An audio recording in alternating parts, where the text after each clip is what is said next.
¿Qué es esto del pelagianismo, no? El pelagianismo toma nombre de un monje que vivió entre los siglos IV y V, la actual Gran Bretaña, y era un monje que se caracterizaba por tener un porte físico muy fuerte, por ser físicamente, psicológicamente muy seguro de sí mismo, muy capaz, con muchas cualidades humanas, y él en esa afirmación, ¿no?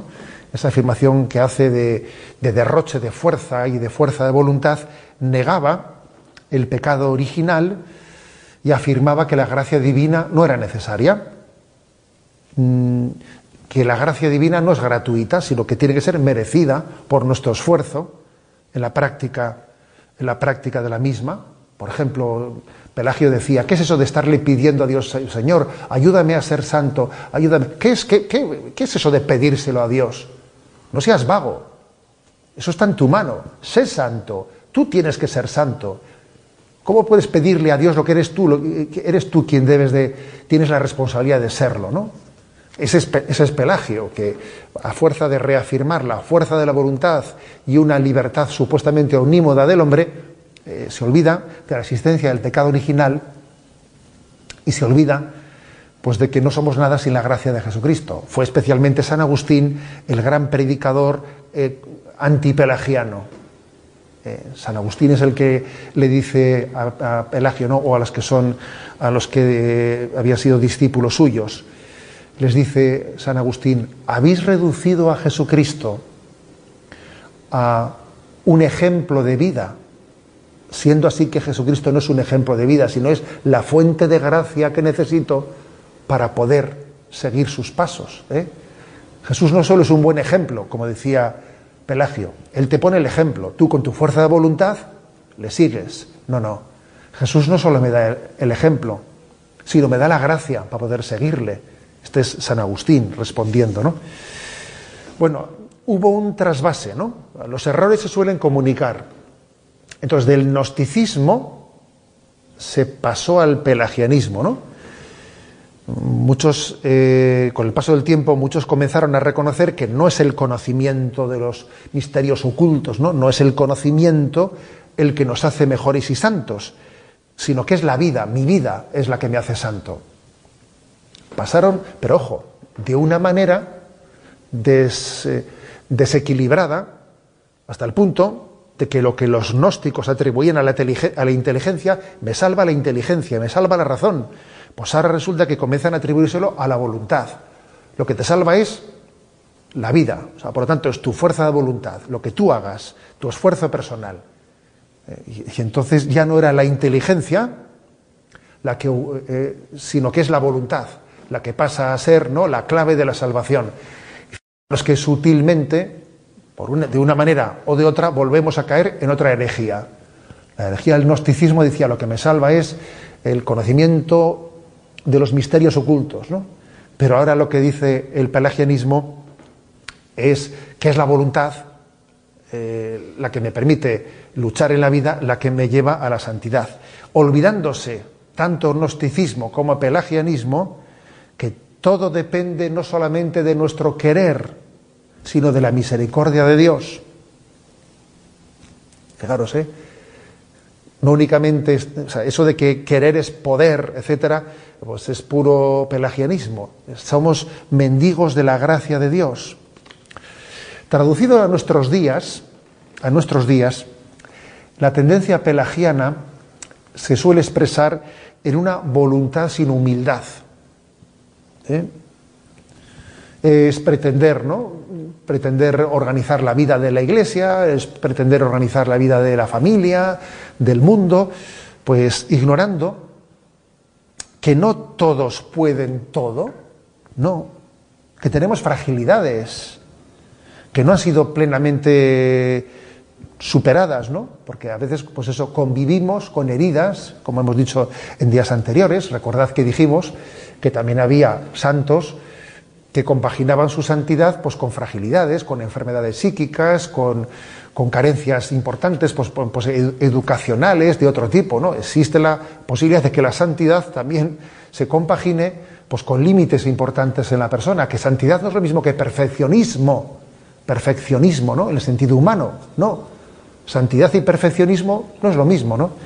Y quizás el pelagiano tiende a pensar que la santidad es perfeccionismo. Pues no es verdad. Fijaros, en este camino de humildad, San Agustín nos invita: haz lo que puedas y pide lo que no puedas. Tal consejo que él da a los cristianos: tú haz lo que puedas y pídele a Dios lo que no puedas. Es ser consciente de que, bueno, tenemos que implicar plenamente nuestra libertad, pero obviamente conscientes de que sin la asistencia de la gracia no podemos hacer bien. Hay otra expresión, ¿no?, de San Agustín que también subraya mucho esta conciencia, ¿no?, de la necesidad de la gracia. Dice él: dame, Señor, dame lo que me pides y luego pídeme lo que quieras. Es decir, me tienes que dar la gracia para poder hacer lo que me pides, ¿no? Dame lo que me pides y luego pídeme lo que quieras. O sea, yo voy a colaborar plenamente, pero me tienes que dar la gracia para poder llevar adelante, ¿no?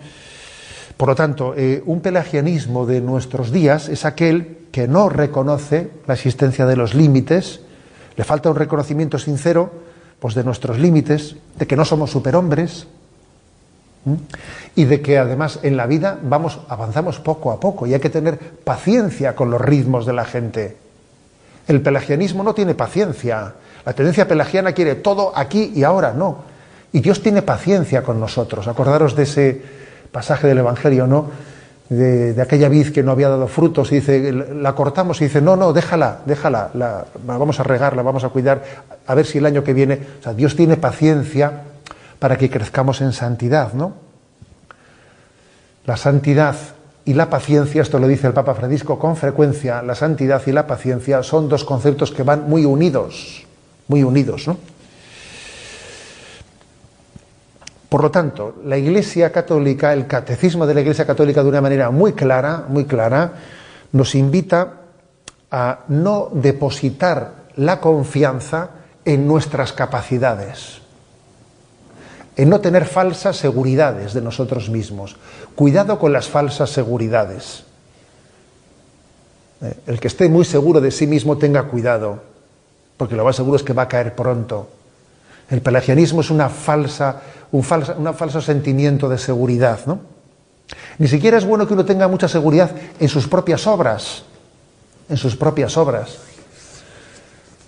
Santo Padre, en esta exhortación, recoge una cita de Santa Teresita de Lisieux, donde ella, por cierto, con una belleza muy grande, Santa Teresita dice: yo me quiero presentar delante del Señor, cuando me presente delante de Él, no apoyándome en todas mis obras, en todas las obras buenas que hice.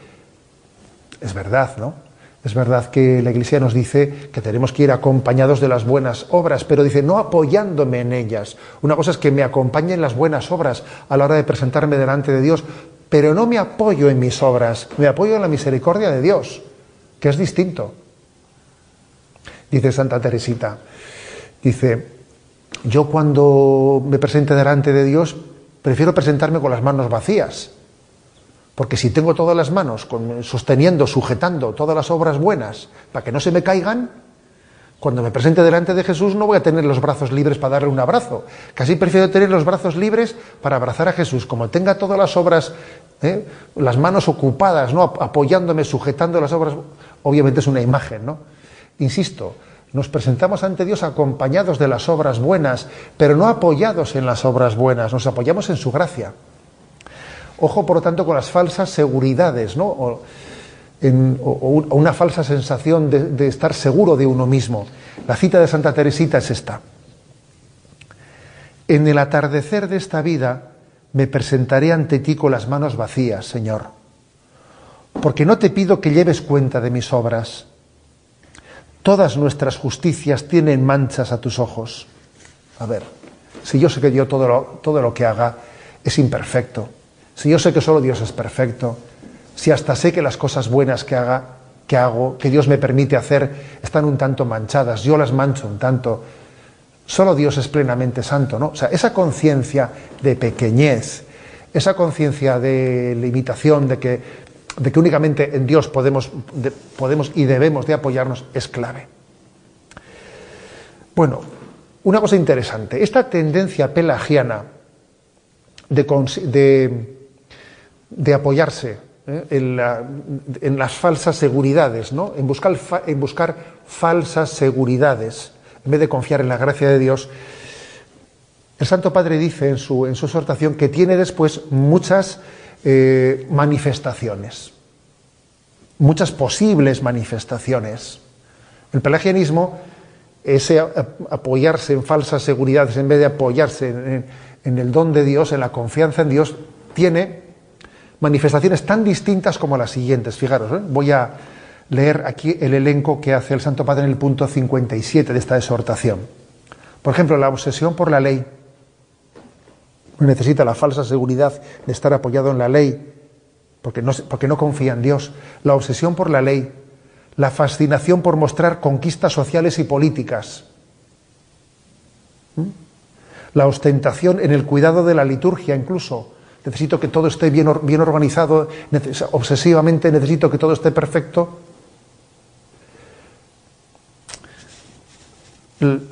La ostentación de la doctrina y del prestigio de la Iglesia, la vanagloria ligada a la gestión de asuntos prácticos, el embeleso por las dinámicas de autoayuda y la realización autorreferencial. Qué cosas tan distintas, ¿no? Aquí este es un listado de cosas que parece que una y otra no tienen nada que ver. ¿Qué tiene que ver la obsesión por la ley, la fascinación por mostrar conquistas sociales y políticas, la ostentación en el cuidado de la liturgia, la obsesión por la doctrina o el prestigio de la Iglesia, la vanagloria ligada a la gestión de asuntos prácticos, el embeleso por las dinámicas de autoayuda y la realización autorreferencial? Qué listado tan, no sé, ¿no? Tan caótico parece, ¿no? Que aquí el Santo Padre nos presenta en el punto 57. ¿Qué tiene que ver todo eso? ¿Qué punto de conexión hay entre todas esas cosas? Sí hay un punto de conexión. Y es que uno se apoya más en los medios que la propia gracia de Dios. Se apoya más en los medios que la propia gracia de Dios. Eso también lo dice San Juan de la Cruz. En la subida al Monte Carmelo, a partir del capítulo 35, habla también de la posibilidad de que uno se esté apoyando en su encuentro con Dios, no ya en Dios mismo, sino en los medios, hasta en los medios de devoción. Uno se apoya, por ejemplo, en que esta fórmula tengo que recitarla de esta manera, en que la novena la tengo que hacer de esta otra manera, en que tengo que tenerlo todo perfecto pero está poniendo más su confianza en la materialidad de los medios que en la gracia de Dios. Somos así, ¿eh? Entonces, todo ese tipo de manifestaciones tan distintas y tan diversas tienen algo en común, y es el que uno se apoye en sus falsas seguridades, en la materialidad de los medios, en vez de que confiar plenamente que es la gracia de Dios la que lleva adelante, ¿no? La que hace fecunda nuestra vida. Para intentar evitar esta tendencia pelagiana, se nos da un consejo que es muy, muy interesante, ¿no? El consejo de recordar frecuentemente la jerarquía de las virtudes y tender siempre a las virtudes principales, ¿no? Sobre todo a la caridad. A ver, entre todo, ¿qué es más importante? ¿El orden, ser muy ordenado, o la caridad? La caridad, por Dios, es mucho más importante que el orden. O sea, es muy importante que haya una jerarquía de valores, ¿no? Una jerarquía entre las virtudes, para que así no tengamos el riesgo del pelagianismo, de que sean, digamos, nuestras apoyaturas materiales humanas las que nos salven, sino la gracia de Cristo. El primado lo tienen las virtudes teologales sobre las virtudes morales. Fe, esperanza y caridad tienen el primado sobre el resto de las virtudes morales. Y ellas son fe, esperanza y caridad las que nos llevan a apoyarnos en Dios y a no confiar errónea y equivocadamente en nuestras fuerzas.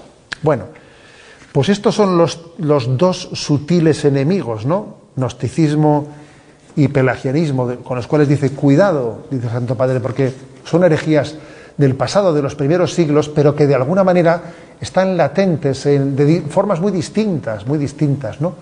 Con el correr de los tiempos. En el fondo es apoyarse o en el entendimiento o en la voluntad.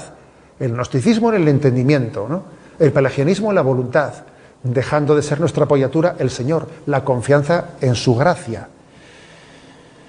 Voy a concluir leyendo la descripción, digamos, más teológica que hacía ese documento al que antes me he referido de la Congregación de la Doctrina de la Fe, ese documento que se publicó un mes antes de Gaudete Sultate Placuit Deo, en la que decía, en estos dos errores se expresa un inmanentismo antropológico disfrazado de verdad católica. Veamos estas dos formas como una forma de elitismo narcisista y autoritario, donde en lugar de evangelizar, lo que se hace es analizar y clasificar a los demás, y en lugar de facilitar el acceso a la gracia, se gastan energías en controlar.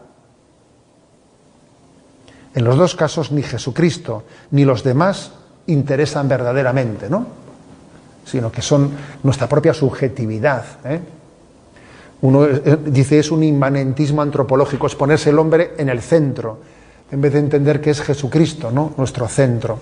La santidad tiene que ser necesariamente cristocéntrica. El que no tenga a Cristo en el centro es imposible que sea santo. La primera condición para poder llegar a la santidad es quitarse de en medio y dejarle a Jesucristo sentarse en ese centro de nuestra vida.